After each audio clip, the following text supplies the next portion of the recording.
the intercession of the Spirit. In times of deep distress or confusion, there are moments when we do not know what to pray or how to express our needs to God. Our limited understanding can make it difficult to know how to approach God or what exactly to ask for. The Apostle Paul acknowledged that there are times when, in our weakness, we may feel lost in prayer, uncertain of what God's will is in certain circumstances. In Romans 8 verse 26, the Apostle Paul writes about the role of the Spirit in assisting believers, particularly in moments of weakness and uncertainty.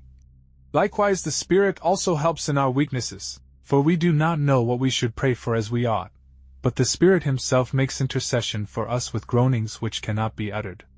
This verse highlights the compassionate role of the Spirit, helping us connect with God even when we are unable to fully express ourselves.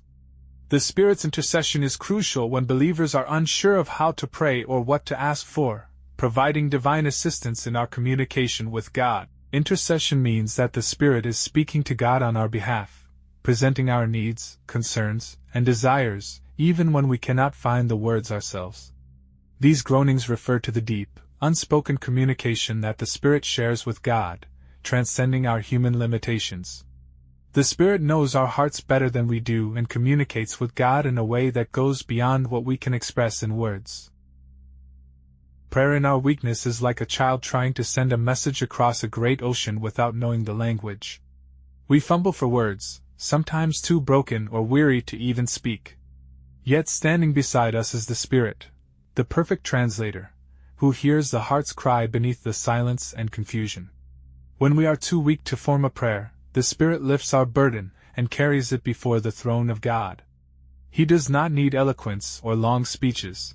He understands the soul's deepest groanings, the aches we cannot explain, the longings too deep for words. In His strength, our weakness becomes a song heaven understands perfectly. The Spirit doesn't simply assist us, He intercedes for us, standing in the gap when our own voices fail.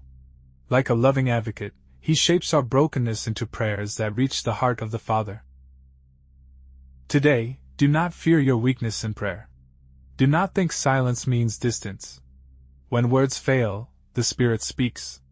Rest in knowing that you are never alone before God, you are carried, you are heard, and you are loved. Paul acknowledges that believers experience moments of weakness, vulnerability, limitation, and difficulty. These weaknesses can be physical, emotional, or spiritual. In these times, the Holy Spirit comes alongside us to provide help. The Spirit does not merely observe our struggles but actively participates in assisting us, especially when we are incapable of handling situations on our own. Being one with the Spirit invites us to experience the fullness of God's love and grace, knowing that He is with us in every moment of need.